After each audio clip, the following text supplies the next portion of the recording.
Eminenza, signor Cardinale, Eccellenza, signor Arcivescovo, illustri partecipanti, a tutti e tutte buon pomeriggio.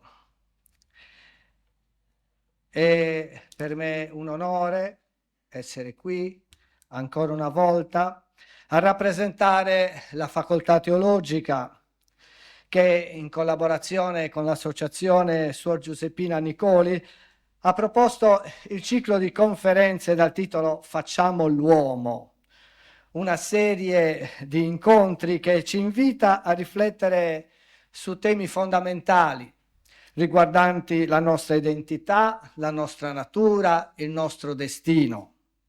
Un tema che non solo ci riguarda come individui, ma che tocca le radici profonde del nostro essere, la nostra storia, il nostro futuro. Il sottotitolo di questi incontri recita L'umanità tra radici e futuro. Dobbiamo fare i conti con una questione profonda: da dove veniamo e dove stiamo andando. Oggi, come mai prima, questi interrogativi si fanno urgenti. La ricerca dell'identità, il rapporto con la natura, l'alterità, le sfide etiche, la tecnologia, il nostro destino collettivo, sono domande che non possiamo ignorare. Questioni che in parte abbiamo già affrontato nelle precedenti conferenze, con l'apporto del filosofo Salvatore Natoli, nella tavola rotonda alla quale hanno partecipato i nostri professori, il professor Vinci, il professor Vinti, il sottoscritto, nell'incontro con l'antropologo Bachisio Bandinu, e oggi si arricchiscono della prospettiva biblica che ci offrirà il cardinale Ravasi. L'intervento che ci accingiamo ad ascoltare ha come titolo Adamo dove sei? L'immagine biblica dell'uomo.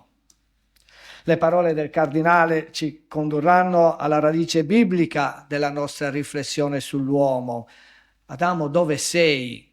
Chiede Dio in un passaggio cruciale del libro della Genesi.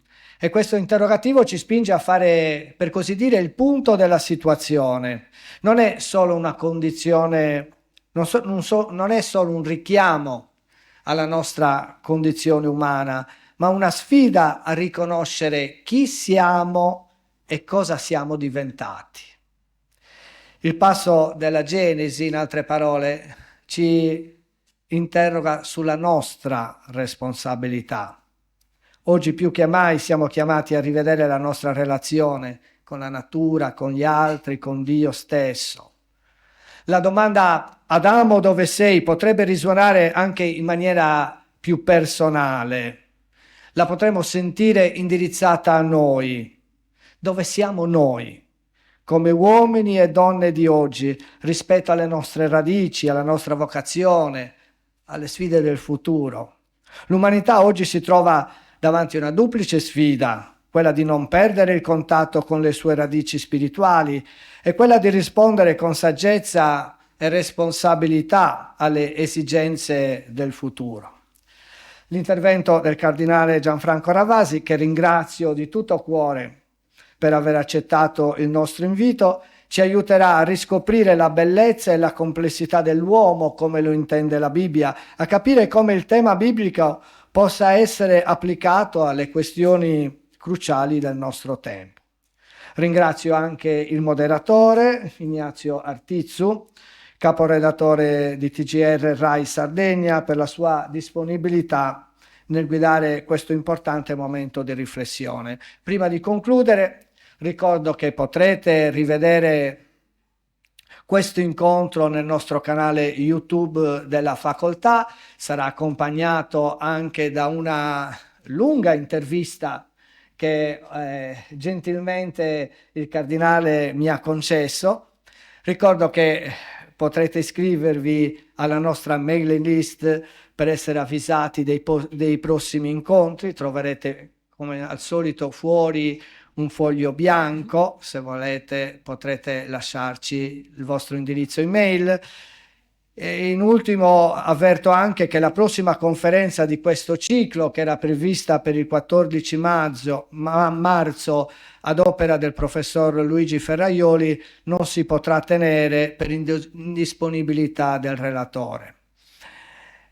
Quindi i prossimi appuntamenti saranno quelli del 13 di marzo con la presentazione del libro Per una chiesa sarda e il 28 marzo l'appuntamento per il ciclo sul Giubileo con gli interventi dei professori Cavizzosu e Zanchi. Grazie a tutti e tutte per la partecipazione. Cedo senz'altro la parola al moderatore.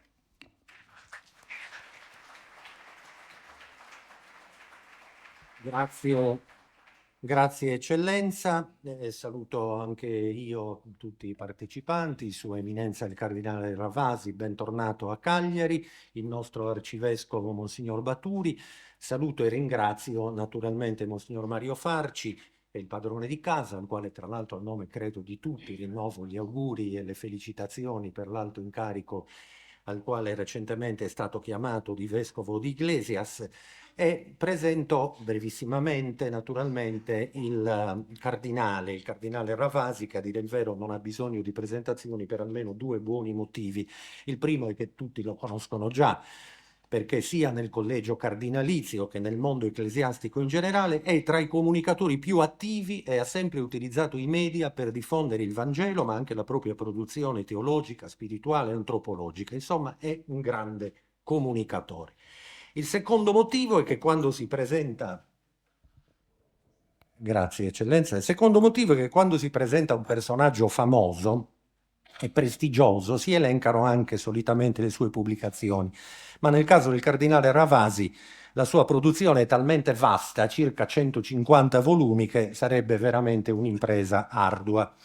Posso dire quindi brevemente che Sua Eminenza, il Cardinale, nato nel 1942 in Brianza, è un famoso, celebre biblista ed ebraista, è stato docente di esegesi biblica, prefetto della Biblioteca Pinacoteca Ambrosiana di Milano, arcivescovo dal 2007, creato cardinale da Benedetto XVI nel 2010, è presidente emerito del Pontificio Consiglio della Cultura e della Pontificia Commissione di Archeologia Sacra, ed è anche creatore del Cortile dei Gentili, una fondazione culturale che sotto la sua guida si occupa di promuovere il dialogo tra credenti e talvolta anche non credenti sui grandi temi e le sfide che interessano la società contemporanea. Il cardinale ha una ventina di lauree honoris causa conferite da università un po' di tutto il mondo, parla inglese, francese, tedesco, spagnolo e anche altre lingue come ebraico e aramaico. Davanti a un personaggio così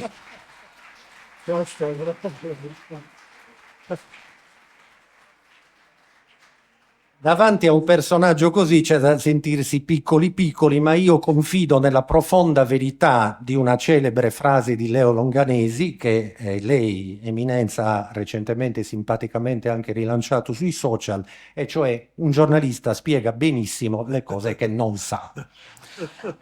Quindi cerco anche io di fare altrettanto, introducendo l'argomento che sarà oggetto della conferenza, poi del dibattito con il pubblico e poi anche della conclusione del nostro arcivescovo. Un argomento che è talmente vasto e profondo da incutere quasi timore. Adamo, dove sei? L'immagine biblica dell'uomo. Questa domanda che Dio rivolge al primo uomo è anche il titolo di un libro del Cardinale Ravasi. Ed è una domanda che evidentemente lo ha stimolato molto, forse lo ha tormentato e che può tormentare anche tutti noi nella sua apparente semplicità e sintesi, tre sole parole. È Dio che cerca l'uomo per primo, l'uomo non si fa trovare e quel dove sei è la prima domanda che viene pronunciata nella storia. E quella domanda non la fa l'uomo, ma la fa Dio. Basterebbe questo per riflettere a lungo. È evidentemente una domanda che indica un interrogativo morale ed esistenziale, non una semplice richiesta di localizzazione geografica, così come accade con Caino nel capitolo successivo della Genesi: dov'è tuo fratello Abele? Ed è rivolta a tutti noi. Dove sei finito? Come sei finito, uomo? E dov'è quel fratello che ti sei dimenticato o hai trascurato o forse hai ammazzato. E quindi si arriva anche al sottotitolo di questa conferenza, cioè l'immagine biblica dell'uomo, non solo riferita alla Genesi, ma all'intera storia della salvezza, con un Dio che pensa a questa creatura, sua creatura, e credo di poter dire che pensa non solo al genere umano in generale, ma a ciascuno degli esseri umani esistiti da che mondo è mondo, che, secondo il genetista e divulgatore Adam Rutherford, che ha pubblicato un libro intitolato Breve storia di chiunque sia mai vissuto, siamo stati 107 miliardi. Per ognuno un progetto, una storia, un destino eterno, una cura ed un amore che non sono evidentemente comprensibili dalla mente umana, ma solo in parte per chi vuole e che per chi lo cerca sono però sperimentabili. Ed ora, guidati dal Cardinale, iniziamo questo viaggio insieme a lui.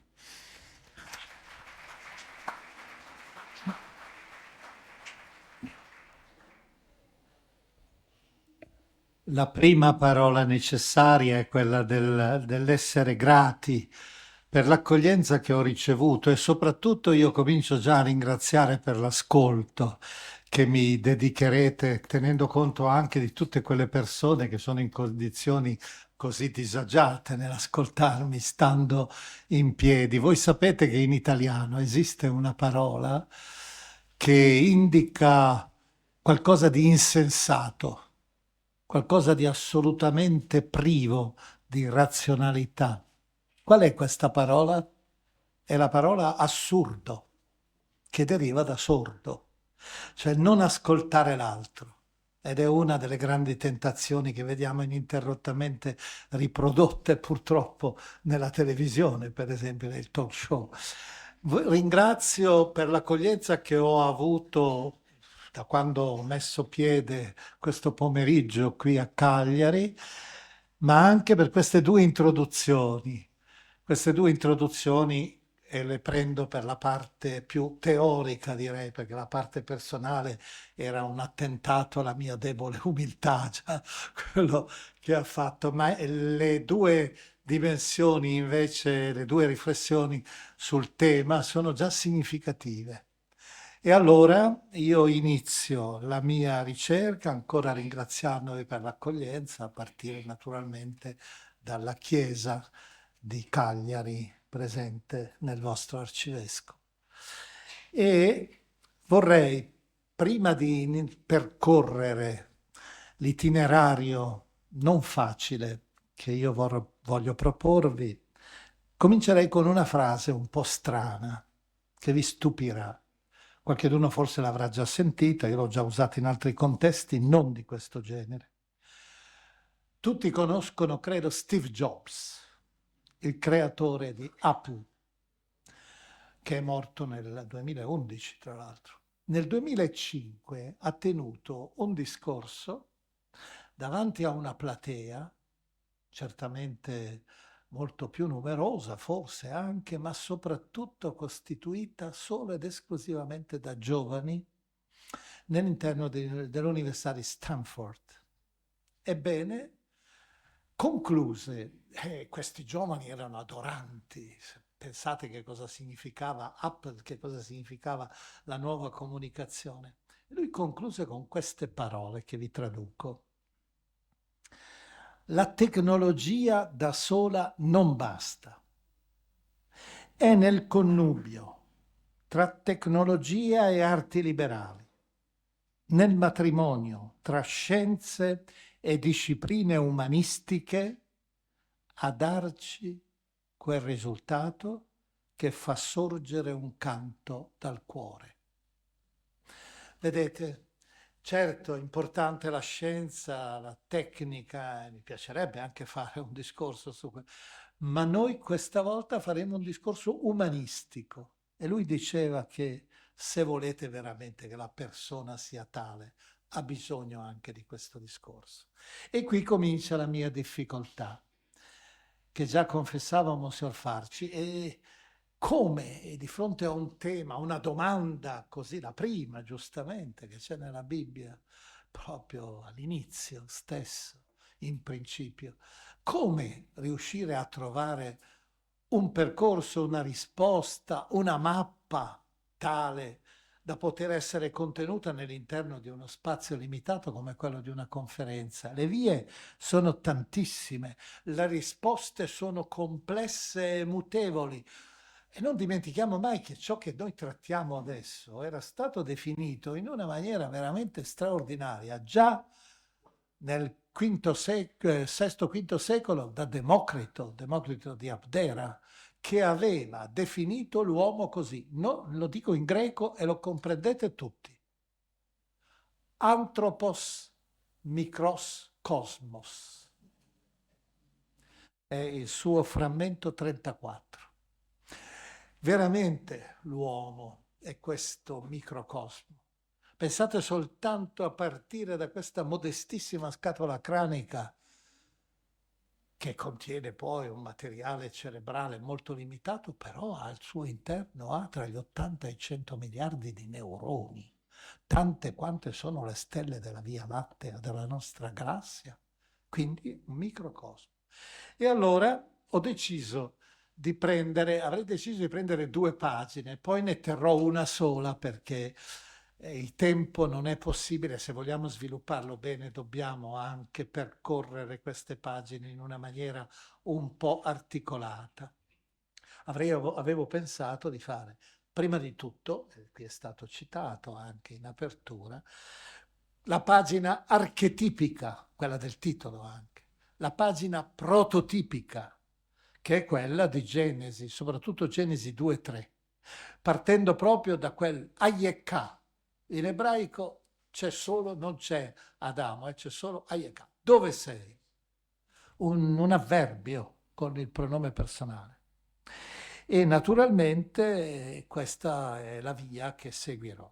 Avevo pensato anche, sarebbe possibile farlo, ma di prendere anche un'altra figura altrettanto complessa, pagine ancor più forse problematiche, e prendere Paolo con la lettera ai Romani e col succo della lettera ai Romani dal punto di vista antropologico.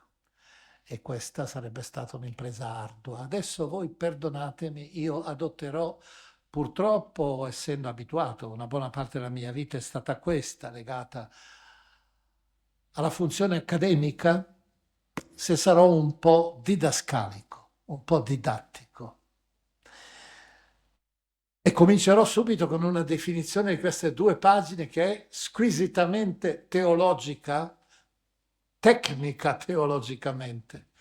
Di solito lo si usa di definire queste 2 pagine che voi tutti avete in mente, il capitolo 2 e 3 della Genesi, con questo protagonista che, notate bene, non ha un nome proprio. Giustamente la CEI non ha più tradotto Adamo.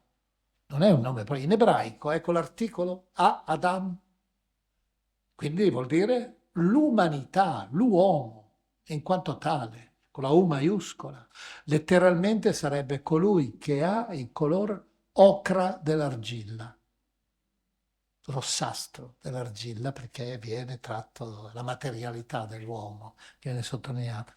Ebbene, ecco, questa è la definizione. Sentite, sono parole anche complesse, ma che vi spiego subito. Si tratta di una eziologia metastorica sapienziale.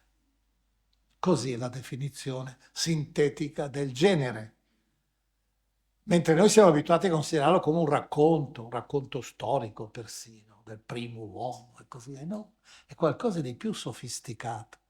Certo, eziologia, cosa vuol dire dal greco Haiti, a causa? Vuol dire che si risale tutto il fiume della vita, dell'esistenza umana nella sua sorgente. La sua sorgente è quello Adam, l'umanità, l'uomo, e il suo agire è archetipico, appunto, è il punto di partenza, la causa di tutto quello che si ripete. C'è una bellissima espressione, grande Pascal, scienziato, credente, filosofo, e lui diceva sostanzialmente, io riassumo, Adamo è mio padre, sono io ed è mio figlio. Tutto il filo continuo è dell'umanità. Metastorica, Cioè non è un racconto di un momento remoto, che è difficile anche da decifrare in qualsiasi maniera, se poi teniamo poi presente tutte le problematiche legate all'evoluzione. Ebbene, non è tanto un atto storico fenomenico iniziale, circoscritto come quell'atto in questo momento che avviene, ma è qualcosa sì di storico, ma metastorico, cioè appartiene a tutto il limite della storia, come si diceva col concetto del fiume che ho usato prima. Terzo, sapienziale. Non si tratta perciò di una narrazione informativa scientifica. Qualche volta in passato si è fatto, e Galileo già faceva capire che in realtà queste pagine non sono da leggere con le categorie scientifiche, ma sapienziale, cioè quello che diremmo noi è una riflessione filosofica, teologica, che però tiene conto di una realtà che è inserita e che è quasi, potremmo dire, la filigrana della storia di tutti noi. Ebbene, detto questo, comincio allora. E, sempre dal punto di vista didascalico, vi propongo quasi un quadro in 3 registri diversi. Una tavola con 3 registri. Cominciamo con la prima tavola. Io non vi leggo i 2 capitoli secondo e terzo perché sono noti, ma li evoco. Primo registro, primo elemento fondamentale. L'antropologia biblica in quella pagina capitale presenta l'uomo, l'umanità come dicevamo, con una categoria di base fondamentale, cioè la libertà. Vi ricordate dov'è? È sotto all'ombra di un albero. Questo albero si chiama l'albero della conoscenza del bene e del male. Etz Dahat Vahara. Ebbene, questo albero non è nella tassonomia botanica, evidentemente, è un albero simbolico. La sapienza, la letteratura ama molto rappresentare i concetti, i temi fondamentali della sapienza proprio con l'immagine vegetale, che è qualcosa di vivente. E voi vedete bene proprio l'espressione, i 2 estremi. Conoscenza per la Bibbia vuol dire non soltanto conoscere, ma praticare. Bene e male, cosa sono? I 2 estremi della morale. Noi siamo sotto l'albero della morale. E qual è l'impegno in quel momento? Qual è la scelta che deve fare l'uomo?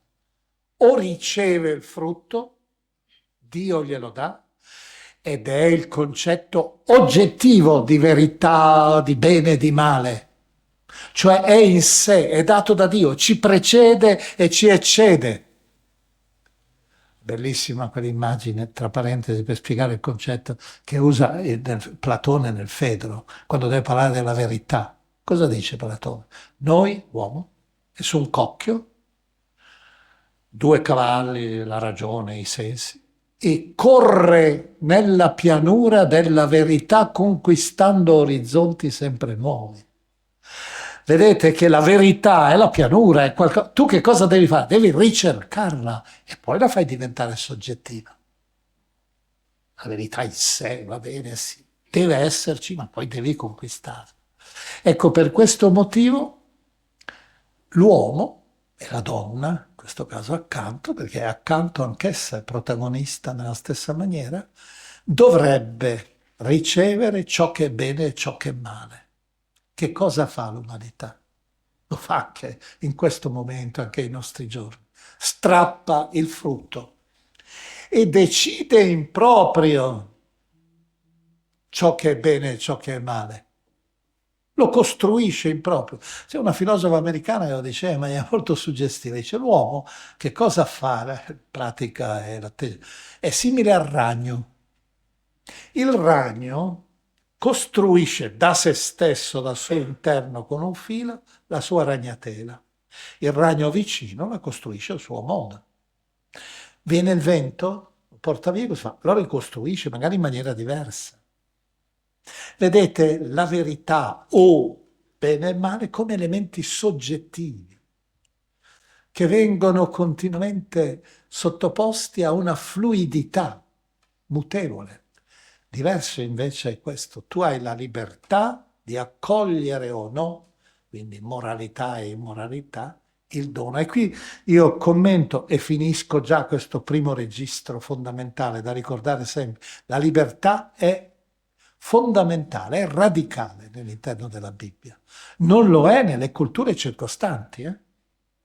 Pensate, io ho dovuto studiare appunto anche le culture circostanti della Bibbia, cioè, e la creazione. Prendiamo per esempio uno dei testi, l'Enuma Elish. L'umanità, l'uomo, è frutto di che cosa? La Bibbia prende qualcosa, impasto della terra, col sangue del Dio peccatore Kingu sconfitto dal Dio creatore, Marduk. Vedete che dentro di noi c'è l'obbligo solo a far male, perché siamo inquinati in radice, non c'è la libertà. La Bibbia no. Sentite queste parole di un sapiente della Bibbia. È il Siracide, secondo secolo a.C., portava lo stesso nome di Gesù lui. Gesù ben Sira, donde Siracide. Davanti agli uomini, dice lui, al capitolo 15, versetto 17, davanti all'uomo, lo sintetizzo, stanno il fuoco e l'acqua. Gli sarà dato ciò che vorrà. Davanti all'uomo però stanno anche la vita e la morte. A ognuno sarà dato ciò che a lui piacerà. Questa è la definizione nostra, il nostro dramma, perché abbiamo tra le mani, tant'è vero che la libertà è ininterrottamente, vedete, una delle cose che vengono subito catturate, il potere controlla la libertà. E pensiamo, io vi invito, quando mi chiedono, mi ha chiesto una volta in televisione, dice, qual è il libro che lei consiglia come lettura? È un libro difficile. I fratelli Karamazov di Dostoevsky. Ebbene, leggete la leggenda del grande inquisitore, quale continua a ripetere a un Cristo muto: ma perché tu sei venuto a inquietare queste persone? Stanno così bene senza avere la libertà di decidere ciò che è bene e ciò che è male, di avere il senso di colpa e il senso della virtù gioiosa? Perché loro, basta che tu dovevi dare pane e nient'altro a loro. Cristo non parla, che cosa fa alla fine? Lo ricordate forse? Si alza, muto, e davanti a questo grande inquisitore che rappresenta proprio, vedete, anche la teologia arida, la teologia che non sente il respiro dello spirito. Ebbene, che cosa fa? Va davanti a lui e, dice Dostoevsky, stampa un bacio su quelle labbra aride e gelide. L'amore. E l'amore è libertà. Purtroppo la tentazione, vedete anche ai nostri giorni, il dominio sulla libertà attraverso mezzi molto più sofisticati della dittatura visibile. Pensiamo che cos'è tutto il sistema informatico, per esempio l'infosfera. Mi viene in mente ancora Dostoevsky quando diceva: che cos'è la libertà per la persona debole che non vuole vivere questo impegno così grave? È quello che accade nei parchi pubblici. Quando una persona va col suo cane, che cosa fa di solito? Prende un ramo, lo getta e il cane che cosa fa? Va, lo prende e glielo riporta. Tu dai la libertà a una persona che non hai formato, te la riporta, perché è più facile essere nella deriva. Secondo registro, più importante, più complesso. Un secondo elemento definitivo proprio e definitorio della persona umana è la relazione. Noi abbiamo sostanzialmente, secondo la pagina seconda, il capitolo secondo della Genesi, abbiamo sostanzialmente tre relazioni. La prima è verticale e ascensionale, l'alto. La seconda è quella verticale discensionale, basso, e la terza è quella che definisce in maniera completa finalmente la persona. Io parto da quella bassa. Quella bassa, lo capite tutti bene, l'homo faber, l'uomo lavoratore, la terra da cui è stato tratto Adama, dicevamo, e terra Adam, l'uomo.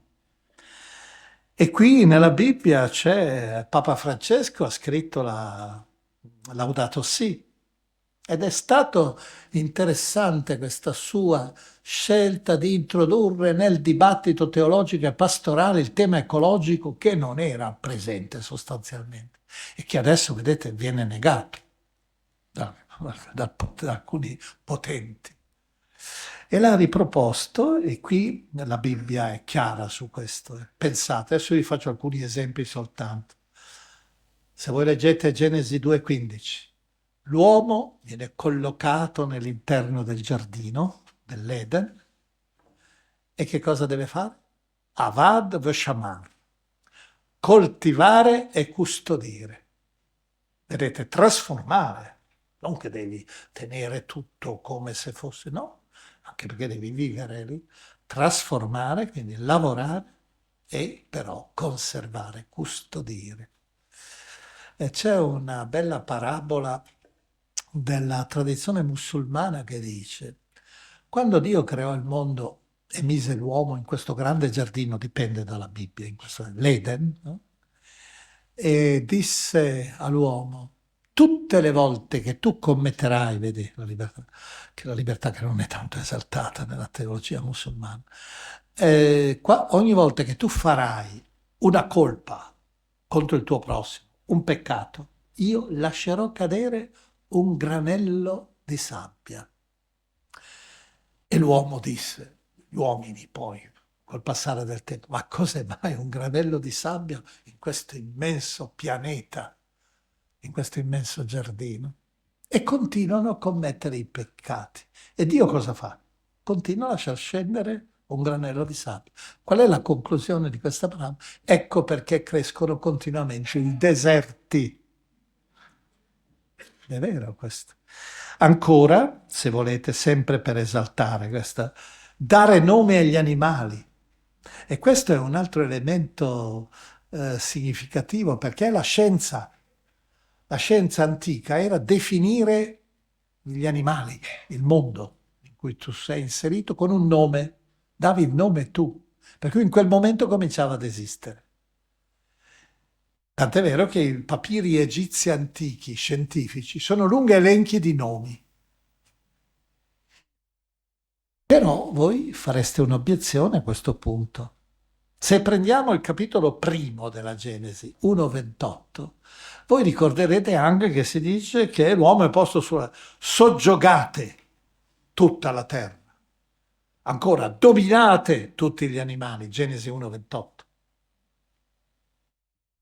Allora qui, proprio questo soggiogare e dominare, non vuol dire alla fine questo potere tirannico che l'uomo ha, che ha esercitato nei secoli?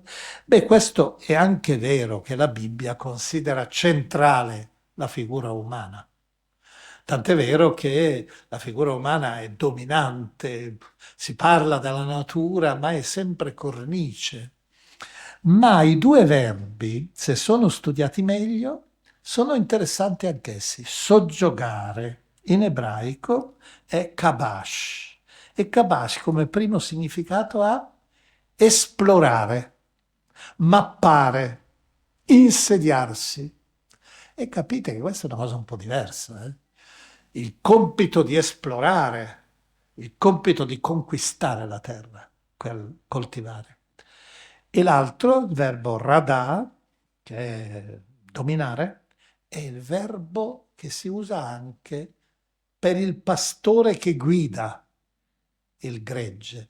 Quindi si riconosce un primato della persona umana che ha il compito nei confronti delle altre creature di essere il pastore dell'essere, come diceva un famoso filosofo. Pastore è colui che guida, quindi non sono verbi così negativi. Questo è, direi, la prima componente. Primo sguardo quasi, rivolto verso il basso. Secondo, abbiamo detto, lo sguardo rivolto verso l'alto, verso l'eterno, l'infinito. Vi leggo Genesi 2,7.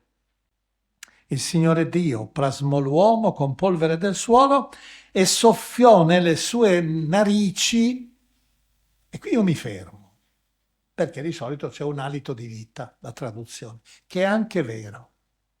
Cioè Dio ci dà la vita. Noi guardiamo Lui perché c'è questo filo che quando Lui lo taglia, Giobbe, il capitolo 10 di Giobbe è bellissimo su questo, dice, filo che esce da qui va a finire nelle mani di Dio. Quando Dio te lo ritira, tu piombi nella polvere. Ecco, questo è. Però l'espressione che usa non è ruach, lo spirito vitale, che hanno anche gli animali.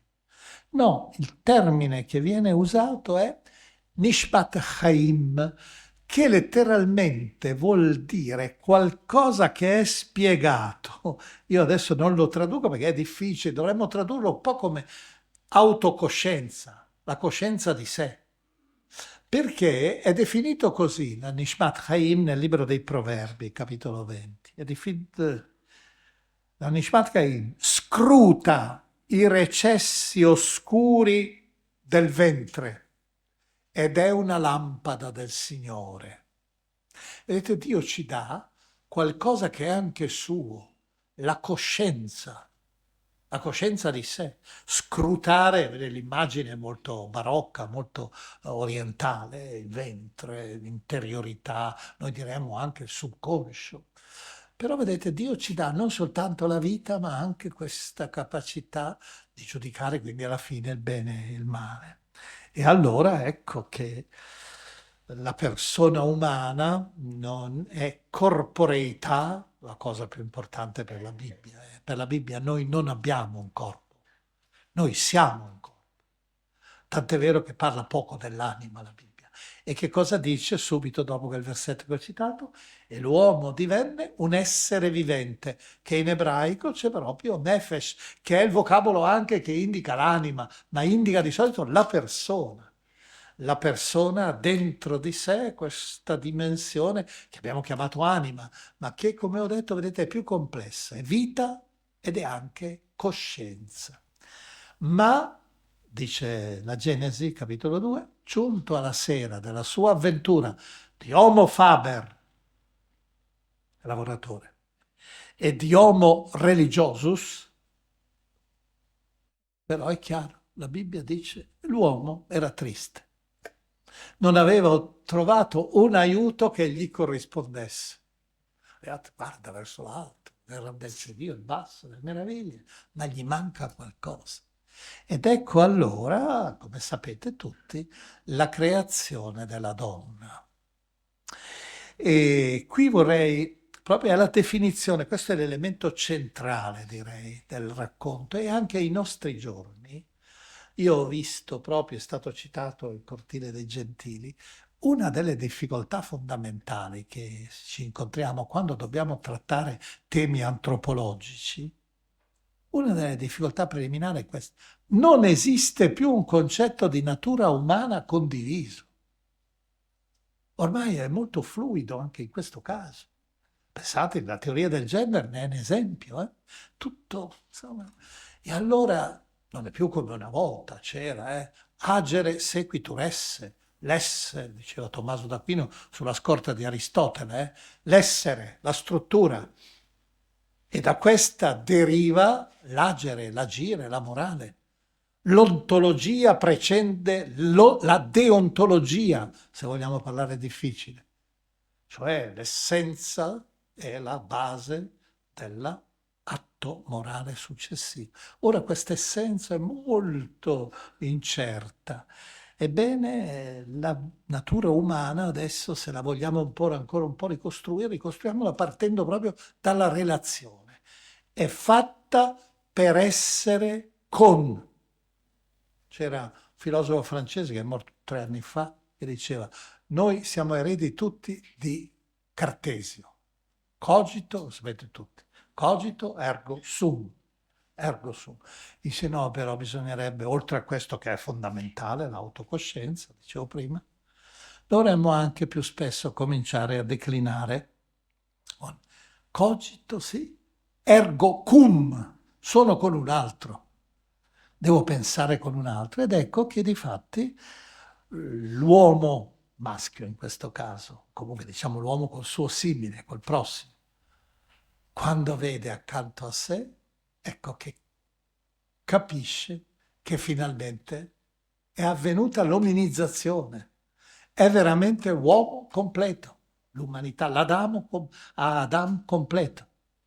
Ed ecco che cosa dice, voi tutti vi ricordate, vero? Carne della mia carne, osso delle mie ossa, cioè la mia stessa base strutturale, corporale e corpo abbiamo detto prima che cos'è. Ancora, cosa dice? Saranno, la Bibbia questo lo dice, saranno basar echad, una carne sola. Vedete, anche la realtà, carne nella Bibbia vuol dire la realtà storica, la realtà contingente, il limite, nascere, morire e così via. Siamo tutti e due uguali. E ancora, che è bellissimo questo, quando come si chiameranno allora questi due? E noi qui la Bibbia, tutti lo sanno, Monsignor Baturi lo sa bene, come sanno tutti i teologi, che la traduzione è impossibile, perché è l'ebraico in quel caso che la lingua di base dice, la si chiamerà donna perché dall'uomo è stata tratta. Beh, non vuol dire niente questo, perché la si deve chiamare così, perché in ebraico c'è, come sanno bene gli esegeti, tutti i teologi anche, la si chiamerà Isha, perché da Ish è stata tratta. Ish è l'uomo, nella sua virilità, se si vuole, ma l'identità, e lei è col femminile. Gerolamo, che aveva capito questa cosa, col latino se l'era cavata un po' in maniera patriarcale, come era allora. La si chiamerà, la si chiamerà virago. In latino c'è virago, insomma. Però aveva capito, per dire cioè che c'è una parità. Anche quella carne della mia carne, la costola, su quale si è costruito tante cose, leggende antifemministe. In realtà proprio è affermare che esiste la stessa base identica, carnale. E alla fine, quindi qui possiamo concludere dicendo che qui abbiamo la persona umana, che è l'homo socialis. Faber è religioso, ma è l'uomo in relazione. E allora ecco tutto quello che si fa di riflessione su questo tema.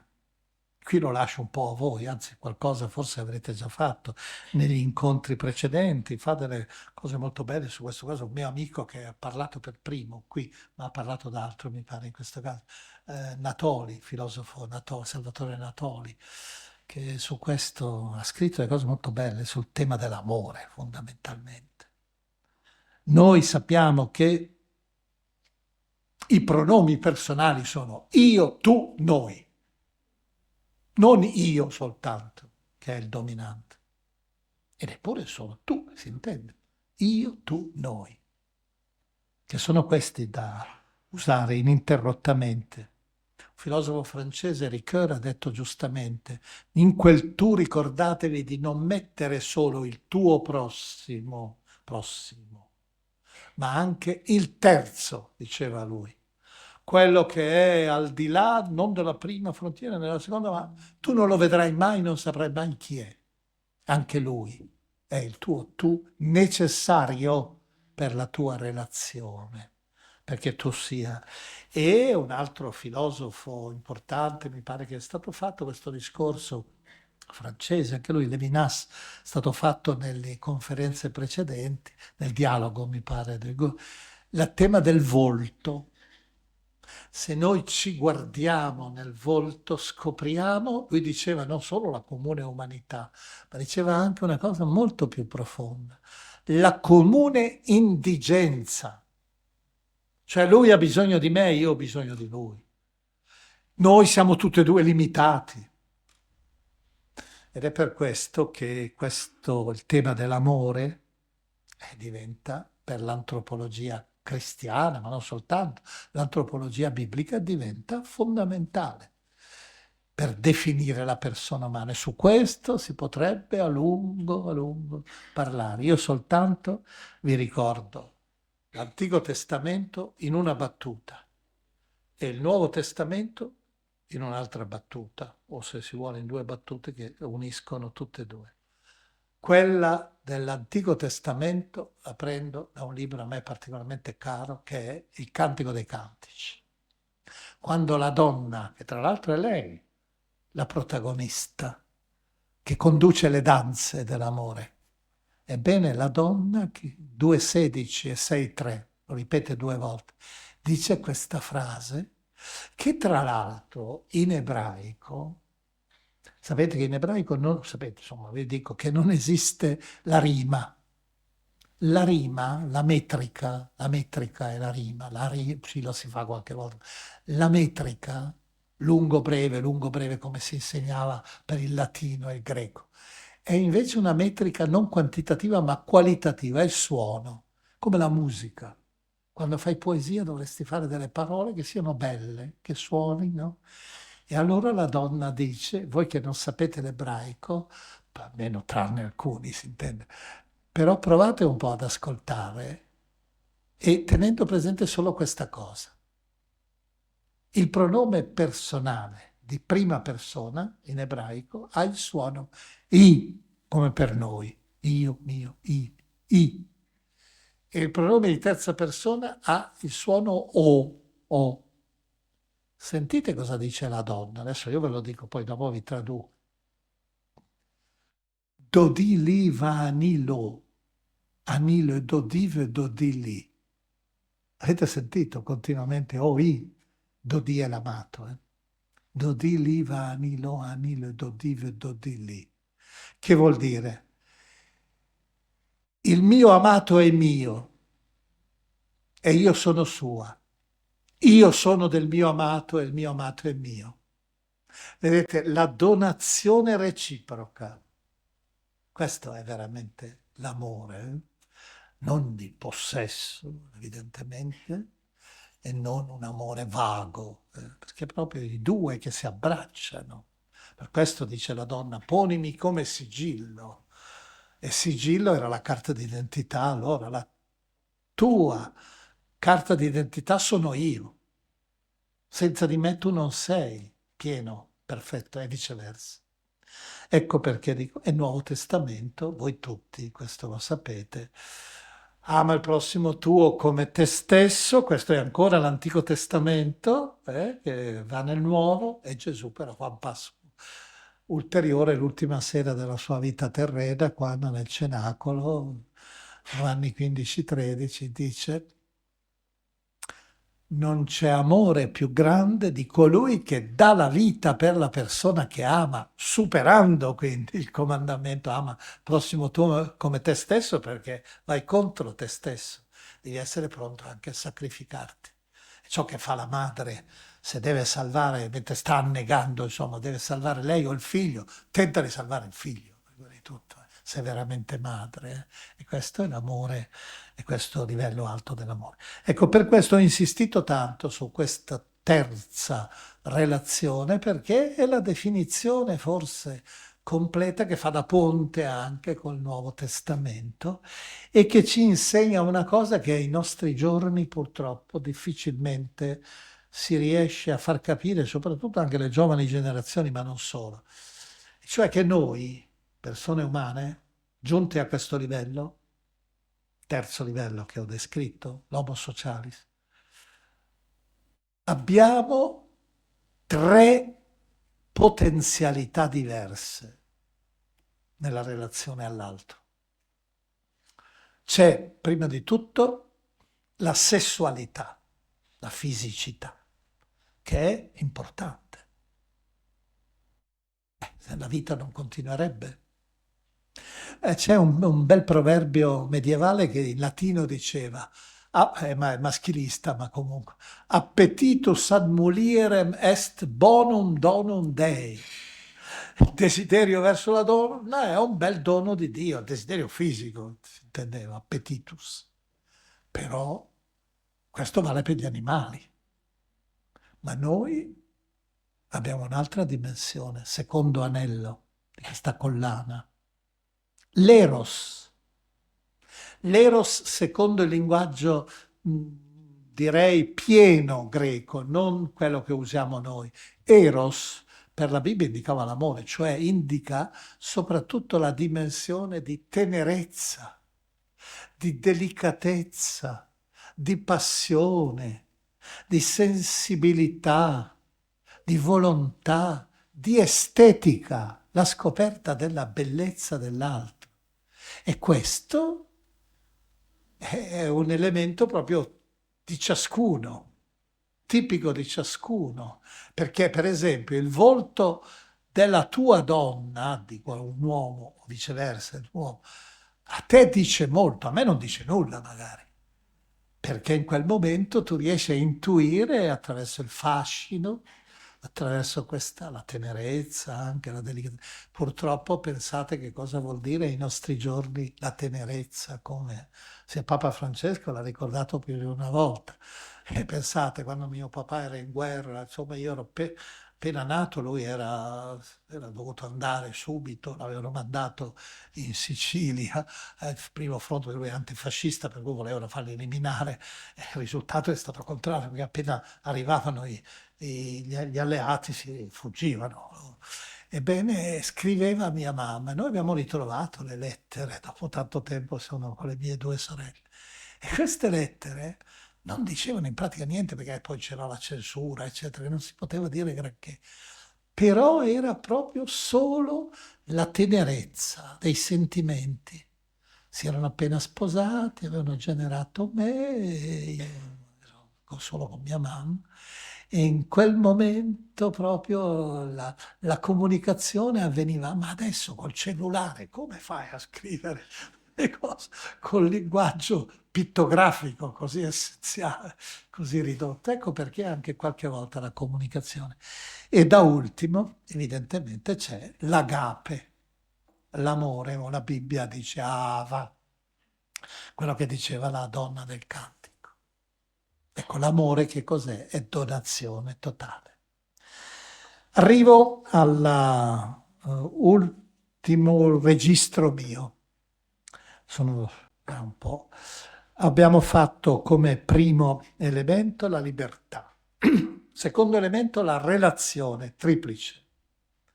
Terzo elemento che introduco sempre da questa pagina capitale, questa pagina ho detto proprio in principio, in capite, è il dramma, è la tragedia, è le relazioni frantumate, la libertà pervertita. È quello che noi chiamiamo, capitolo 3 della Genesi, è quello che noi chiamiamo come? Chiamiamo, lo sapete, il peccato originale. Questa espressione, peccato originale, è proprio da prendere nel senso vero del termine, anche se poi è stato interpretato in una maniera forse un po' troppo meccanica. È ciò che è all'origine di tutti. È il nostro limite radicale.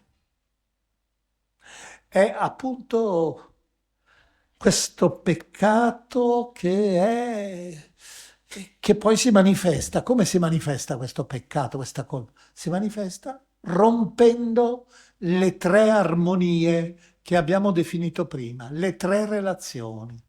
Ed è questo l'esame di coscienza che ininterrottamente dobbiamo fare. In pratica, se ritorniamo a quell'immagine dell'albero sotto il quale c'è l'uomo e la donna e che ricevono da Dio il progetto delle 3 relazioni, del mondo e così via, e loro invece cosa dicono?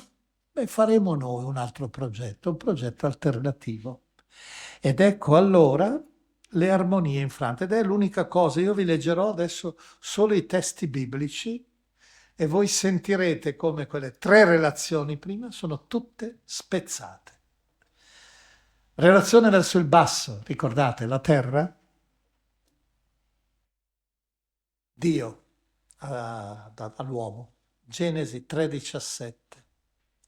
Maledetto il suolo, altro che conquistare. Con dolore ne trarrai il cibo per tutti i giorni della tua vita, altro che la grande avventura, coltivare, custodire, dare il nome agli animali. Spine e cardi produrrà per te. L'hai trasformato, lo trasformerai in un deserto il mondo. Spine e cardi sono le cose del deserto che riescono ad attecchire nel deserto. Col sudore del tuo volto mangerai il pane, cioè l'avventura della conoscenza del mondo, della scienza per esempio, del lavoro, è sudore, fatica. Tra l'altro è interessante notare come in latino labor, che ha dato origine a questa parola, lavoro, vuol dire fatica in latino, non lavoro. E in francese come si dice lavoro? Dato che mi ha citato tutte queste lì. Travail, travail. Significativo questo, E poi conclude, finché mangerai, quindi col sudore del tuo volto mangerai il pane, finché non ritornerai alla terra da cui sei stato tratto, polvere tu sei e in polvere ritornerai. Questo, vedete, questo sfacelo della relazione verso il basso. Relazione verso l'alto, Genesi 3, 23-24. Il Signore Dio scacciò l'uomo dal giardino di Eden e pose i cherubini e la fiamma della spada guizzante a custodia della frontiera. Vedete, noi ce ne andiamo per le nostre strade desolate. Dio è un estraneo, è separato ormai, si è ritirato nel suo mondo e noi col peccato ci ritroviamo da soli, tristi e infelici percorrendo le strade del nostro mondo, in attesa della redenzione. Si intende, io adesso è l'altro discorso che volevo fare con Paolo, ma che non posso fare. E da ultimo la dimensione orizzontale. E qui è Genesi 2,16, quando alla donna Dio dice: moltiplicherò i tuoi dolori e le tue gravidanze, con dolore partorirai i figli. E questo noi sappiamo che poi è stato usato in maniera letteralista. In realtà si rappresentava il momento più alto della donna, è quello quando genera. Ricordate Gesù che dice: donna, prima prova dolore, ma poi piena di gioia perché è venuta una nuova creatura nel mondo. Ebbene, però questa avventura fondamentale, far venire, è con quella che nella Bibbia è per eccellenza il dolore più alto. Il vertice di tutti i dolori è quello del parto. Per cui lo usa come simbolo per dire, vedi, anche dare la vita, anche la vita è incrinata. E continua poi con questa frase, che anche questa è da scegliere nell'originale perché è attualissima. Se la traduce: verso tuo marito sarà la tua teshukkah, tuo desiderio di solito, ma teshukkah è proprio la tensione amorosa con tutto quello che comporta il desiderio, ma anche la pulsione e poi il desiderio di stare insieme. Teshukkah. E allora la conclusione? Ma egli ti dominerà. È il verbo usato, Bashal, è il verbo del tiranno che schiaccia. E qui qualcuno diceva, ecco, è proprio la violenza del beduino nel deserto mentre sta violentando una donna. Pensiamo ai nostri giorni, quanto è attuale questa cosa. La donna stessa che certe volte non può fare a meno, questa teshukkah, anche quando dopo è stata colpita, dopo che ha visto che razza di mascalzone, ancora, e dall'altro è colui che irrompe questo vale per tutte e due, ma lui, tendenzialmente lui, la Bibbia ce lo dice, si rompe quell'armonia carne della mia carne, osso delle mie ossa, eccetera. Questi erano gli elementi che io volevo proporvi. A questo punto io concludo senza passare a quell'orizzonte mirabile. Ve lo ricordo soltanto, e potrebbe essere appunto l'occasione di una intera conferenza, ma quello di solito anche i preti quando fanno le omelie non spiegano mai Paolo, perché Paolo è un po' troppo difficile. La lettera ai Romani è un capolavoro in assoluto. Sono 7094 parole greche, quindi non poco, 16 capitoli. Ed è veramente il cuore del pensiero paolino. Io l'ho cercato proprio recentemente, forse l'ho trovato su YouTube, ecco, quindi c'è la possibilità forse. Ho tenuto, stando sempre al Cortile dei Gentili, ho tenuto così, adesso parliamo anche un po' in confidenza, vedendo quanto voi siete attenti, anche pazienti. Ho tenuto proprio martedì, non questo, l'altro, nella Basilica di San Pietro, ormai c'è un ciclo che continua, il terzo ciclo, un cortile dei Gentili in Basilica. Per cui ci sono io come credente, si suppone, e dall'altra parte c'è un non credente. Sul tema questo era fede e ragione, perché sempre il pensiero di Paolo è proprio espressione della fede, e chi faceva la parte è tra l'altro paradossalmente un mio compagno di studi in seminario, che poi ha preso una strada completamente diversa, che però è un mio carissimo amico, siamo amici molto profondi, voi tutti conoscete, scrive in televisione, Umberto Galimberti, mio compagno, mio amico caro. Ebbene, io ho cercato in quell'occasione di spiegare con 7 parole greche la visione dell'uomo, della persona umana, naturalmente con la relazione a Dio, tutto quello che è presentata da Paolo, ed è veramente, si fa fatica perché bisogna scegliere proprio le parole giuste e fondamentali. E in questo caso si costruisce veramente una visione che è una visione ulteriore rispetto a quella che io vi ho presentato qui, perché entra in scena Cristo, entra in scena la grazia, entra in scena la fede, entra in scena pneuma, lo spirito, entra in scena la legge, che cosa vuol dire?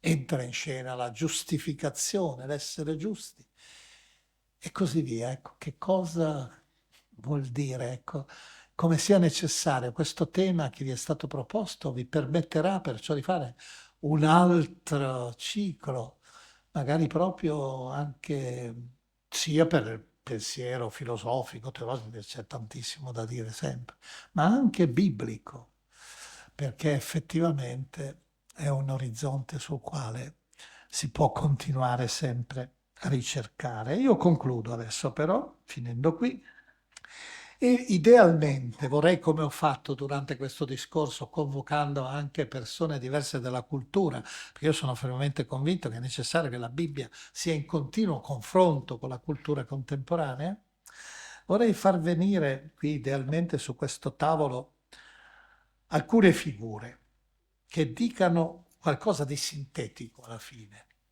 e dicono, magari aprano qualche aspetto, non necessariamente credenti. Prima figura, sono parecchie, ve le ho detto che mi vengono in mente. Così.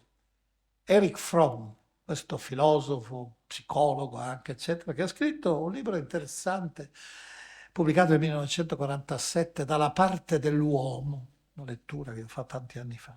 E lui conclude, il succo era, diceva, l'uomo è l'unico animale per il quale la sua stessa esistenza rimane un problema da risolvere. Quando diventi animale non ti interessi più di questo problema, cioè quando diventi una bestia, simile. Invece se vuoi essere uomo, veramente appartenere, devi riconoscere che questo è un problema. Poi faccio venire qui idealmente a parlarvi, un filosofo importante del secolo scorso, molto difficile, Ludwig Wittgenstein, che ha scritto un'opera difficilissima, il Tractatus Logico-Philosophicus, e lui nella prefazione, dice una cosa. Sapete che le prefazioni si fanno sempre alla fine, però. Dice, la frase sua è semplice, ma provate un po' a pensarci. Ciò che io ciò che io voglio costruire, ma diciamo alla fine, volevo costruire, sono i contorni di un'isola. Ciò che ho scoperto alla fine sono le frontiere dell'oceano. Pensate, provate a camminare su un atollo, su una piccola isola, voi che siete persone di mare, vedete bene? Voi vedete, potete circoscriverla ed è finita. La persona umana come isola, conclusa in sé, la definisco. Se io guardo solo di qua, dove c'è la battigia, dove c'è il litorale, chiaro che è finito.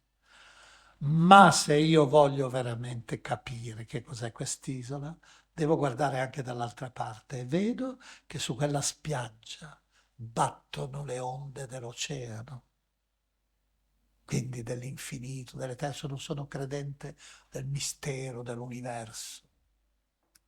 E questa è la definizione dell'uomo che io ho cercato, vi ricordate le relazioni anche.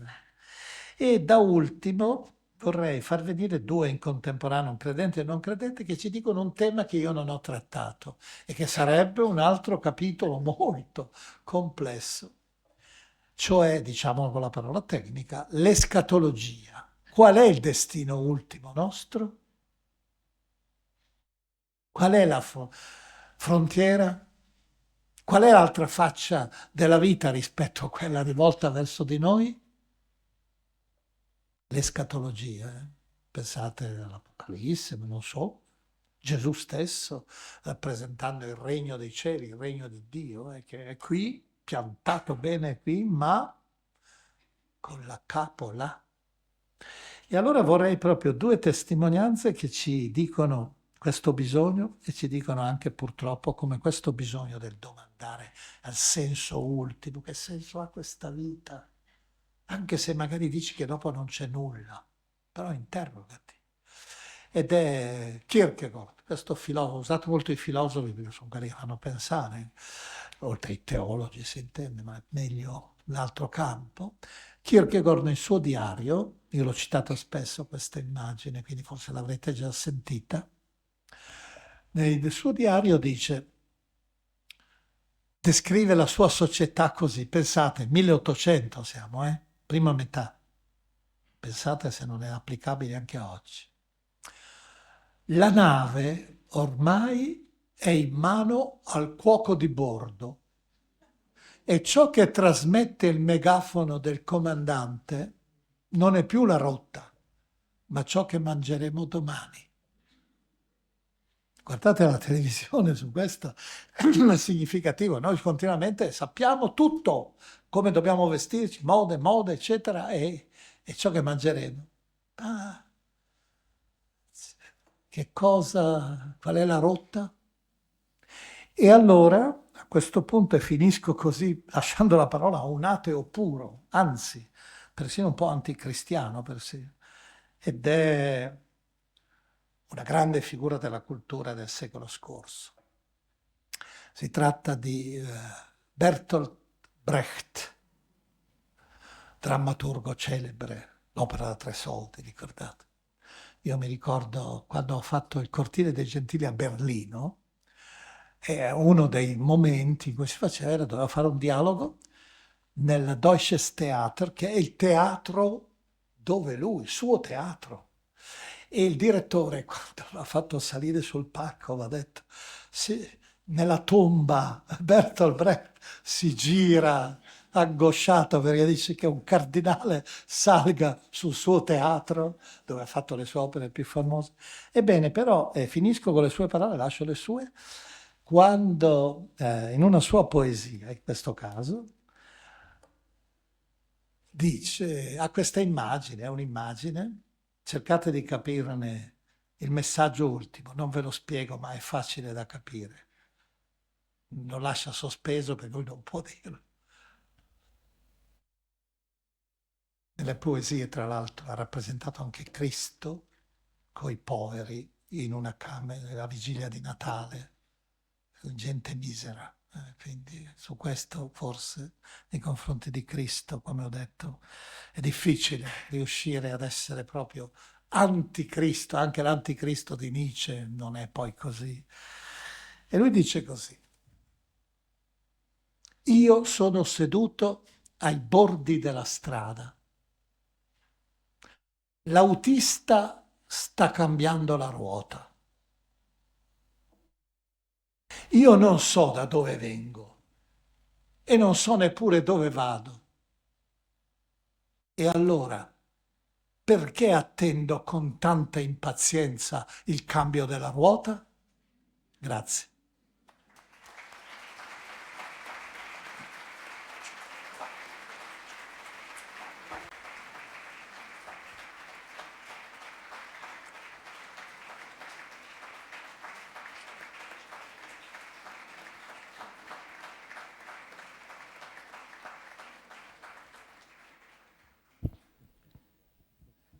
Grazie davvero di questa meravigliosa esperienza che ci ha fatto vivere. Adesso c'è la possibilità anche di porre anche delle domande a Sua Eminenza il Cardinale. Dal microfono che vedete alla mia destra cerchiamo anche di magari di accorparne alcune insieme. Se lei mi permette, Eminenza, romperei il ghiaccio io ponendogliene due di argomenti totalmente diversi. La prima è la cronaca di questi giorni, tutta la Chiesa, quindi ciascuno di noi seguiamo con grande apprensione lo stato di salute del Santo Padre, anche se bisogna dire che ancora oggi ulteriormente le notizie sono tali da destare qualche speranza in più, perché sono finalmente positive e non più soltanto negative. E devo dire però che credo abbia incuriosito tutti l'intervista che lei ha rilasciato l'altro giorno, di nuovo non evocando ma prospettando l'eventualità delle dimissioni anche del Papa, che ormai dopo ciò che è accaduto nel 2013 non è più chiaramente una sorta di tabù inviolabile. Ecco, vorrei chiederle un quadro di quello che sta succedendo e di una Sì. concreta possibilità di questo genere. Beh, innanzitutto dirò che non è che abbiamo informazioni, anch'io ho le informazioni dei bollettini medici, quindi non è molto, si sente poi qualche voce, però io vorrei fare solo due considerazioni. La prima, e anzi è una sola, che poi spiega, dà risposta anche alla seconda. Papa Francesco ha introdotto un elemento che a mio avviso è particolarmente importante, anche se viene considerato come una cosa un po', non si bada a quella cosa, lì. Cioè diventa ormai la manifestazione esplicita del limite. Pensate quel fatto lì, abituarsi tranquillamente, non nascondendo e apparendo alla fine solo in piedi e poi seduto. No, deve essere portate da una carrozzina in giro, cioè il limite così mostrato che ti permette però lo stesso di fare un viaggio in Estremo Oriente in condizioni che io stesso non avrei fatto quasi, perché è pesantissimo. Cioè questo ricorso al corpo anche quando è ferito. Io mi batto molto, lo devo dire, per i paralimpici. Tant'è vero che è arrivato, l'ho detto anche in qualche intervista, sono stato invitato ad andare, poi non sono andato, ma a Parigi quando si inauguravano i giochi paralimpici, perché sono veramente la dimostrazione del come si può continuare a vivere e a fare molto, pur avendo delle cose impressionanti. Pensate, io ho fatto adesso, proprio per la confidenza con cui si fanno questo, come se fosse un dialogo in famiglia, io ho fatto un cortile dei gentili con i paralimpici. E ho detto proprio al mio amico, che è il presidente Pancalli, che è il presidente della Paralimpici, ho detto, ma perché non facciamo le letture della parola, farle fare proprio a quelli che hanno un handicap grave? E allora abbiamo preso una atleta, che è una campionessa tra l'altro, cieca, e una sordomuta, di nuoto. E l'abbiamo fatto ed è stato normale, perché nel senso che la cieca è andata su tranquilla, tra l'altro col suo cane che l'accompagnava, prima volta che in San Pietro entra un cane anche, e si è messa a leggere col braille e ha letto il testo. L'altra, senza imbarazzo, ha cominciato a parlare frase per frase con il linguaggio LIS, il linguaggio dei segni, e una traduceva il linguaggio dei segni perché lo conosceva. Cioè il contrario di quello che di solito avviene. E vedete, è stato normale, abbiamo letto i 2 testi biblici che si sarebbero commentati. Ecco perché dico che questa è una bella cosa, una lezione. Cioè non ritirarli subito, anche la persona anziana, non considerare subito che ha bisogno di stare tranquillo. Ecco poi la conseguenza, evidentemente anche questa, e qui la figura di Benedetto, devo dire, bisogna riconoscerla come figura, che quando tu però arrivi a un livello tale, ed erano i momenti, come hanno fatto queste interviste, era possibile o no, le dimensioni, era il momento in cui c'era quella famosa sera, avete sentito tutti, in cui si erano dicevano anche i medici che conosco io, dal bollettino, e quando si dice ormai il fin di vita, insomma, con quelle condizioni lì, allora in quel caso lì, quando tu non puoi più, allora si capisce anche il coraggio di dire io mi faccio da parte, la Chiesa deve continuare attraverso. Ecco, questo per cui io dico che sia veramente questa esperienza del Papa ora sia stata una bella lezione alla fine, e io spero che valga ancora, e vale un po' anche, devo dire, io la pratico perché ormai sono arrivato a un'età tale che dovrei anch'io, ormai sono anch'io handicappato, cosa volete, l'età in cui mi trovo, magari sono tanti i miei anni, lo sapete, lui non ha detto l'anno iniziale, l'ha detto fino ad oggi, quindi 1942, pensate, vado negli 83 e quindi vuol dire, e poi soprattutto quando anche fossi sano, ecco diciamo in questo momento, devo dire che però, e tutti voi lo dovete confessare, noi tutti abbiamo un limite. Io non ho nessuna intelligenza pratica. Per me, se dovessi preparare un uovo da cucinare, non sarei assolutamente in grado, come anche tante cose pratiche della vita. Quindi è un limite, perché l'intelligenza pratica è un dono straordinario. Io lo vedo nelle mie sorelle, rimango allibito certe volte quello che riescono a fare. Non sono con me, ma comunque. Ecco, per questo credo di aver risposto. Grazie, grazie Eminenza, mentre ancora invito chi lo desidera a prenotarsi per poter prendere la parola, vorrei invece, se posso approfittare ancora, e chiedere al Cardinale una sua valutazione sulla, insomma, fenomeno che ormai si sta diffondendo, che è quello dell'intelligenza artificiale. Abbiamo iniziato io ho 2 ragazzi e abbiamo iniziato con babbo, lo cerchiamo su ChatGPT e io non sapevo neanche all'inizio che cosa fosse. Ecco, si ha l'impressione, ho l'impressione forse sbagliata, che questa creazione che sta muovendo degli investimenti e degli interessi enormi a livello mondiale sia stata fatta, diciamo così, sia stata introdotta e fatta passare all'inizio quasi come una cosa divertente, a livello dei filmati di Gaza con Trump che prende il sole e beve il mojito, e che in realtà nasconda, e qui torno alla prima parte della sua conferenza, cioè quello del dominio sulla libertà altrui, nasconda qualcosa di effettivamente più pericoloso. Lei come vede questo fenomeno?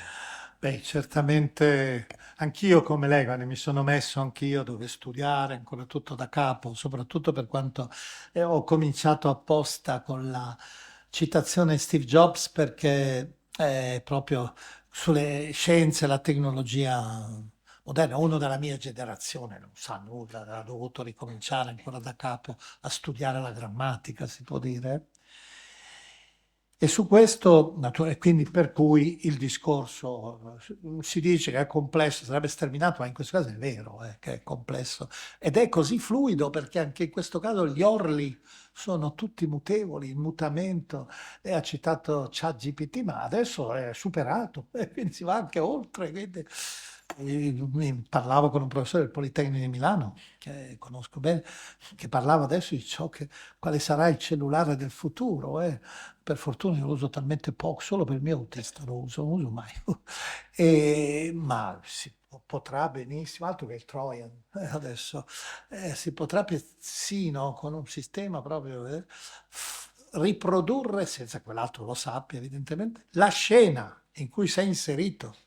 Per cui se tu stai tradendo tua moglie, io non posso, ti fanno anche il luogo, perché se tu credi di... L'altra persona la si vede, anche se è sull'altro numero, cioè una cosa impressionante veramente. E l'intelligenza, e qui sempre la base c'è l'intelligenza artificiale. Io dirò solo questa cosa dell'intelligenza artificiale. Solo questo, preziosissima per certi aspetti. Chi non sa, per esempio, i lavori usuranti che possono essere dati alla macchina ormai a questo.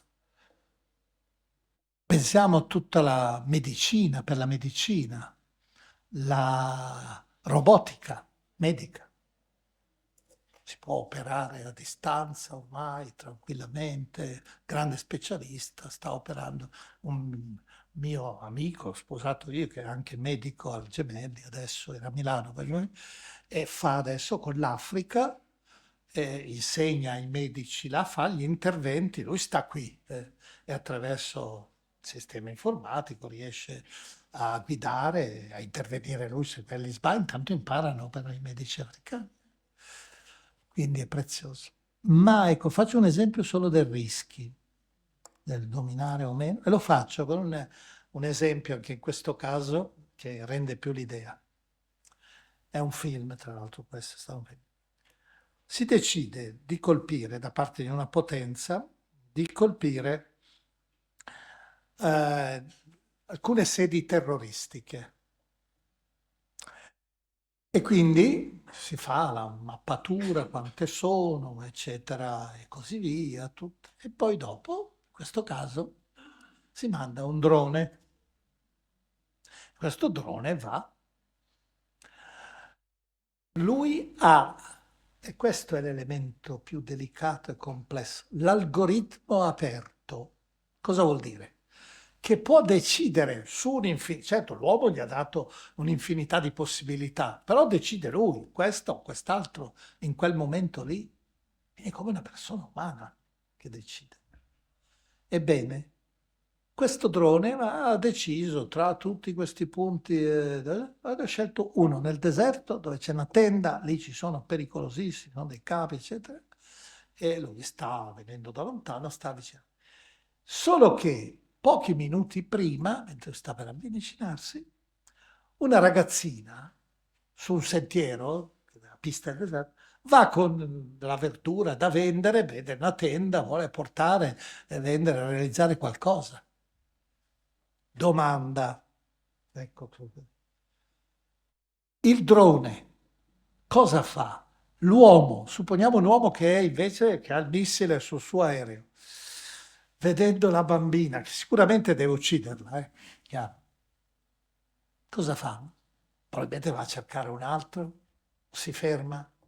Il drone? Intelligenza artificiale? Punto di domanda, lo sappiamo. Li fanno in modo tale che ci siano anche dei sussulti, sì, ma ecco, capite come, ecco, questo è solo per dire un esempio, ma questo merita una conferenza con gli studiosi, con tutti.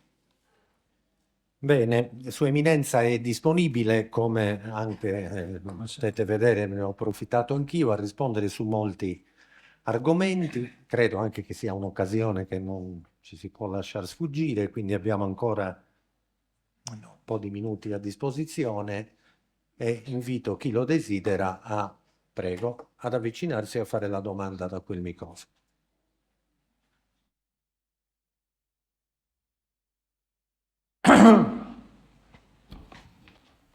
Grazie Eminenza degli innumerevoli stimoli, riesco a parlare solo dopo il suo appello al limite.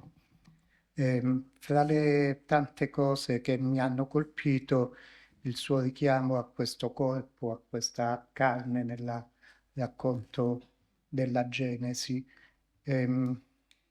come si va d'accordo con questa forzata visione che è passata anche nella storia della Chiesa di ispirazione greca dell'anima, l'uomo come anima incarnata invece di corpo vivificato. E anche se non vuole parlare di Paolo, in che modo questa visione di corpo si relaziona con la Sarx di Paolina Memoria?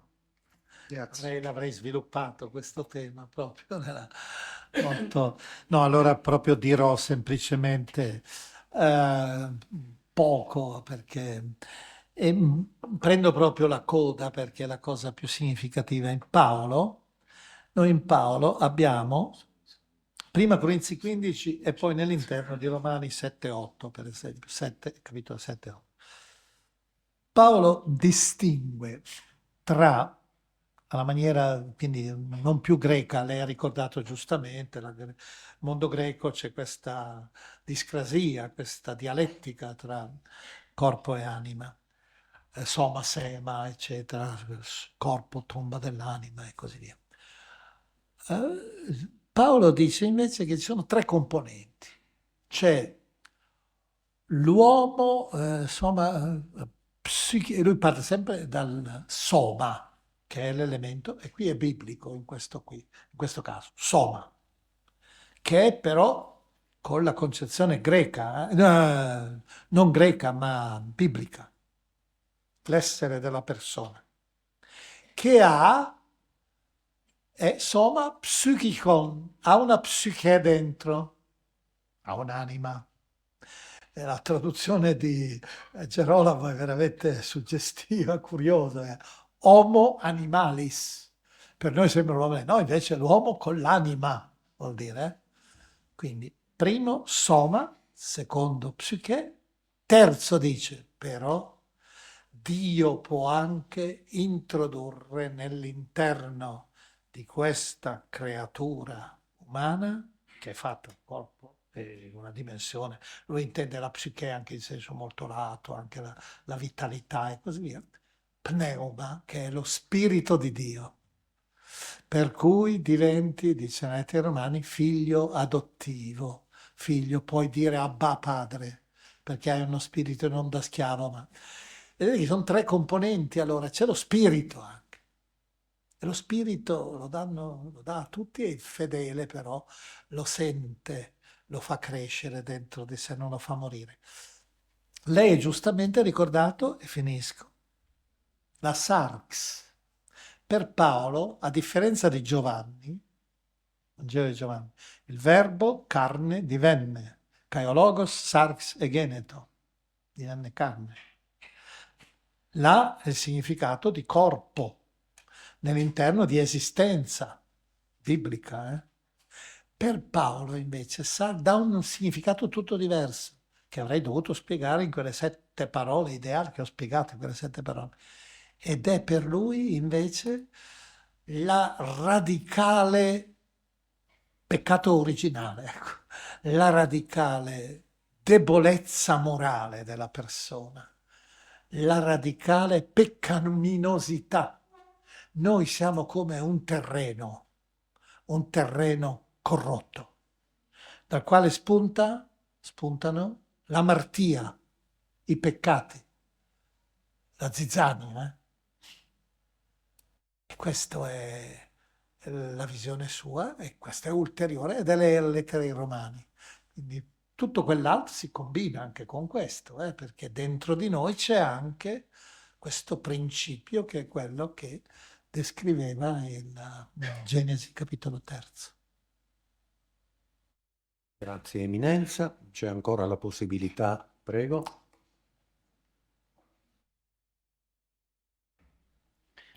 Buonasera e grazie.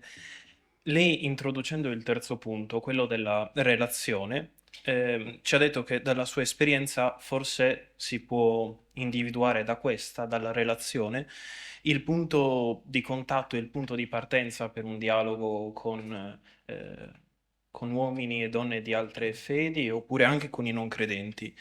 Eh, Però la sua esperienza è di certo atipica, la parola stessa, cortile dei gentili, ci dice insomma di un dialogo con persone di un certo spessore culturale. Nel nostro quotidiano, però, mi sembra di notare comunità cristiane con sempre più uomini e donne chiusi alla relazione. Regna ancora molto l'individualismo nelle comunità cristiane proprio. Allora le chiedo anzitutto se considera questo un problema oppure semplicemente questi cristiani non riescono a esprimere la loro relazionalità, ma sentono il bisogno e riconoscono l'importanza di questa cosa. E poi allora le chiederei anche un consiglio, tra virgolette, pratico di come iniziare un cristiano che vive nell'individualismo alla relazionalità, come fargli scoprire l'importanza di questo, anche perché mi sembra che questa domanda, Adamo, dove sei, sia proprio una provocazione da parte di Dio che provoca un Adamo chiuso e lo vuole aprire alla relazione. Grazie. Bravo, molto bravo. Bravo, bravo. Abbiamo fiducia nei giovani, perché lui avrà 3 volte di meno i miei anni, ma sa già tanto. Sa molto. No, beh, io direi in questo caso, dato che il tema è stato ben centrato, ben presentato, comincio subito a dire che non rispondo all'ultimo invito perché lo lasciamo fare ai vescovi o ai pastori che sono qui, anche ai genitori di per sé dovrebbe essere, perché è talmente un vero e proprio programma. No, io invece vorrei soltanto ricordare allora una cosa, prendere in mano, ecco, e rileggere, che può essere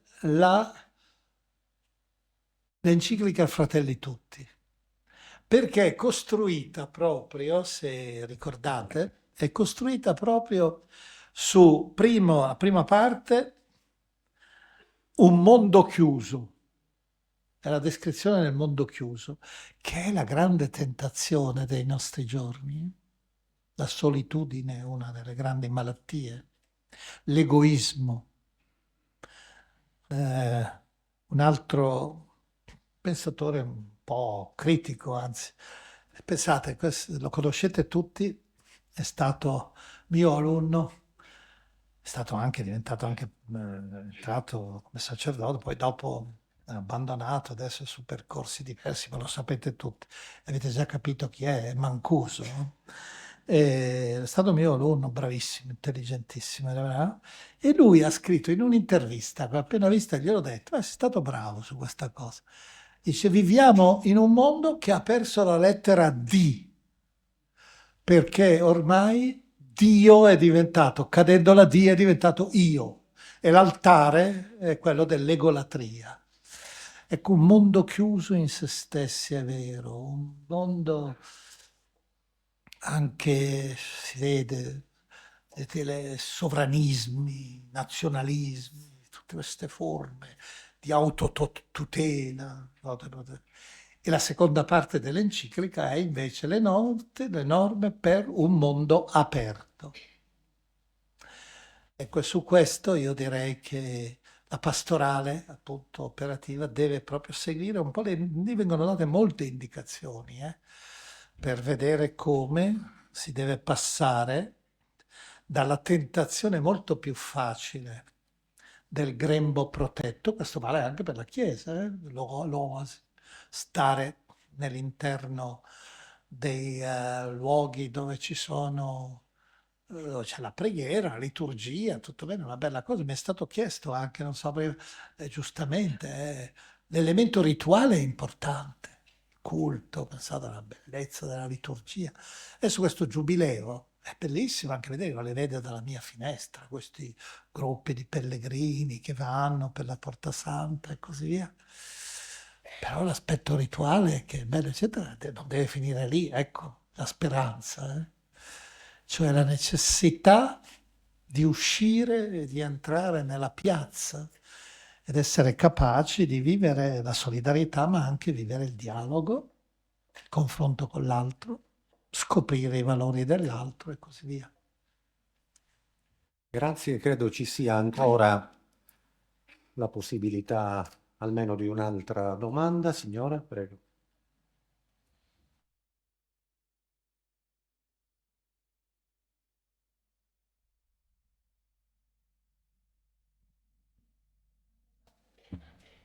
Quando ho saputo che sarebbe venuto, ho detto, allora gli voglio chiedere.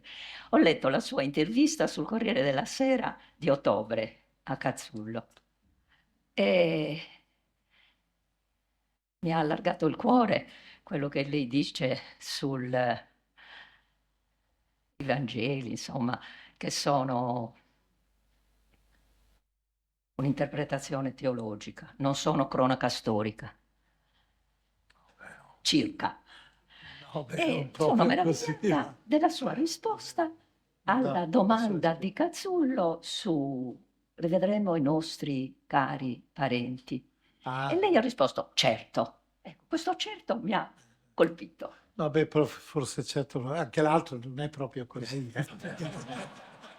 No, io avevo detto che giustamente, no, capisco cosa vuol dire, che non si devono ridurre semplicemente all'analisi storico-critica dei Vangeli, cioè per vedere Gesù storico, famoso, e non è una biografia di Gesù soltanto, ma ci sono elementi storici, anzi è Gesù, è una figura storica, però è poi il suo messaggio, la Pasqua, eccetera. Quindi questo per quanto riguarda.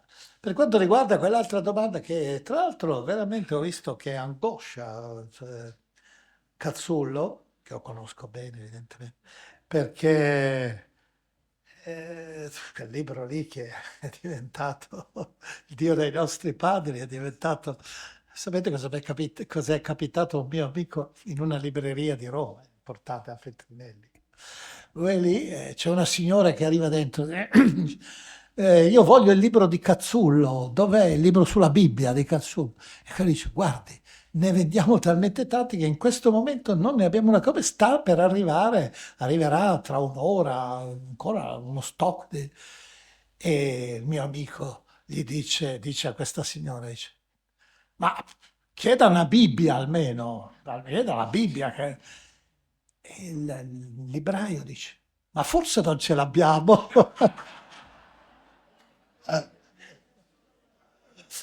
Quindi lui, Cazzullo, devo dire che se vedete nella introduzione, perché il libro l'ha fatto leggere a me prima, ho dovuto correggere meno gli errori, ma non, io l'avrei impostato in un'altra maniera, però il successo almeno porta la Bibbia anche a queste persone, a tante persone che non lo dice in finale.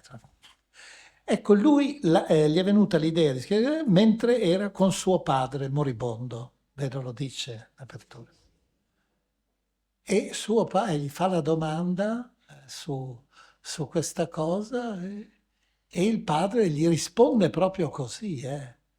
Sì, sì, io non so bene così, però sono certo che c'è. L'oltrevita. È il padre. Io devo dire che invece io stesso ritengo che è alla base della stessa struttura della nostra fede, ma è anche sostenuta dalla ragione, ma la ragione, io penso, si fermi in un certo momento. Platone, l'immortalità dell'anima, questo si capisce, ma la resurrezione della carne, dei corpi, quello, la Pasqua di Cristo, è proprio l'opzione di fede, una delle grandi componenti della fede. È per questo che dico, sarebbe interessante proporre una conferenza che mostri come nella Bibbia ci sono proprio tutte le sfumature. C'è anche il momento del dubbio. Coelet, l'Ecclesiaste su questo, ma anche nell'Antico Testamento spesso. Non sono i morti che ti lodano, Signore, ma noi vivi qui sulla terra. Morto va nello Sheol, che è questa specie di luogo tenebroso, in cui, come dice Giobbe, la stessa luce è tenebra fonda. Ecco, per cui veramente io dico, dobbiamo avere rispetto di tutti coloro che su questo magari non sono credenti, ma si interrogano. Ecco, e qui ritorniamo, allora possiamo metterlo veramente a conclusione, che il vostro desiderio anche di ascolto questa sera, il ciclo di conferenze che è stato fatto, saluto sempre quelli che sono stati in piedi, che sono stati esemplari per me, con tutta la mia ammirazione. È importante però, sempre nella fede, sanno bene i teologi, è importante la domanda, l'interrogarsi in senso profondo. Vedete, nella nostra lingua, non solo, ma il punto esclamativo è una cosa così, diritta, evidente. L'interrogazione è con un ricciolo, artiglia la coscienza. E io penso che avevano ragione gli antichi latini classici, i quali ci insegnavano le 3 I.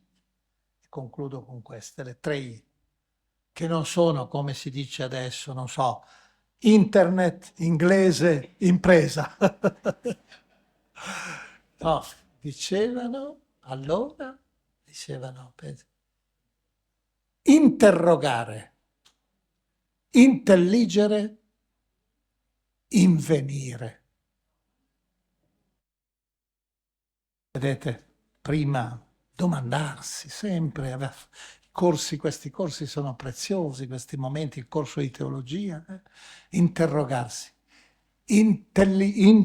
leggere in profondità e alla fine la gioia dello scoprire, che è sempre una meraviglia, poter scoprire la verità. Grazie.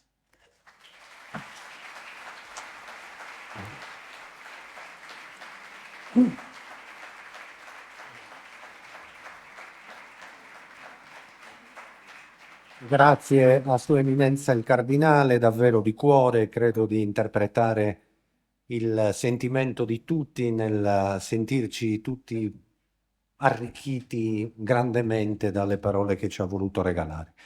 E ora la parola al nostro arcivescovo, Monsignor Giuseppe Baturi, per una conclusione. Ma anzitutto devo dire che il Cardinale ha bruciato la mia conclusione. Almeno questa poteva lasciarmi.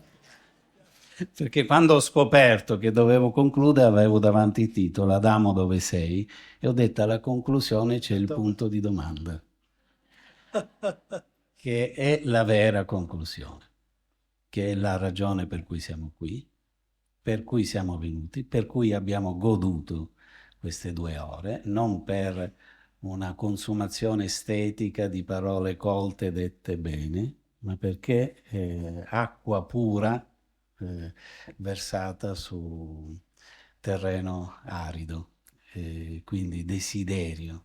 E io penso che dobbiamo saper leggere questo nel cuore e nelle menti degli uomini oggi più di ieri, che dietro o nel profondo, anche di certi passi un po' scomposti, desiderio di felicità a tutti i costi, anche in tutte le formule affettive, il desiderio di definire meglio la propria vita alla fine, ci sta quest'unica domanda sul proprio destino, sul valore della propria vita. The Economist, dopo la pandemia, fece un articolo, dedicò un numero più o meno con questa domanda: ma quanto vale una vita? Perché il grosso tema, soprattutto dei primi mesi della pandemia, era il rapporto tra i costi degli interventi e la possibilità di salvare un numero eccedente rispetto alla possibilità di vita umana. Ma quanto vale una vita? Ecco, io penso che questa domanda ci sia davvero. E ripeto, oggi più di ieri, e non dobbiamo lasciarci confondere da analisi quantitative dei fenomeni religiosi. dobbiamo saper guardare in profondità. Quindi questa è la ragione per cui ringraziamo il Cardinale Ravasi, che ha saputo dare come cerve che cercano l'acqua, ecco, ha saputo dare acqua pura nella forma più convincente, che è quella della testimonianza, questo ricorrere spesso alla propria vita, alle proprie vicende, ai contatti avuti, hanno reso la parola più credibile, perché è una parola che ha attraversato una vita e quindi una parola supportata da una testimonianza. E questo rende un po' diverso l'ascolto rispetto a chi ne sa tanto, ma dice cose che sorvolano. Lo ringrazio anche perché, non so se adesso sono un po' più anziano, ma fino a qualche tempo fa quella famosa radio che si prende dappertutto trasmetteva le sue catechesi di notte, e quindi chi aveva qualche problema col sonno e si alzava ascoltava il Cardinale Ravasi. E quindi grazie per aver un po' fatto compagnia.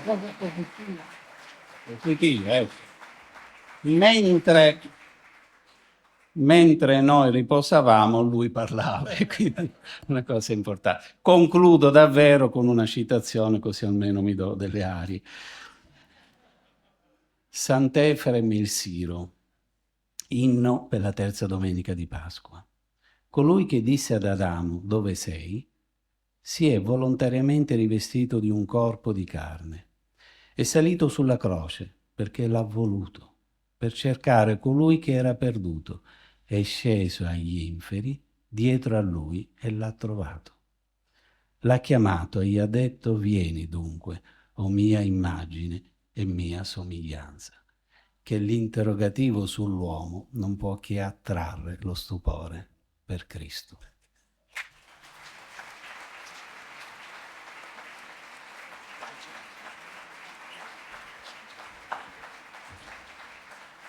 Bene, con l'intervento del nostro vescovo Monsignor Giuseppe Baturi si conclude questa bellissima serata. Grazie ancora al Cardinale e grazie naturalmente a Monsignor Farci e buonasera a tutti.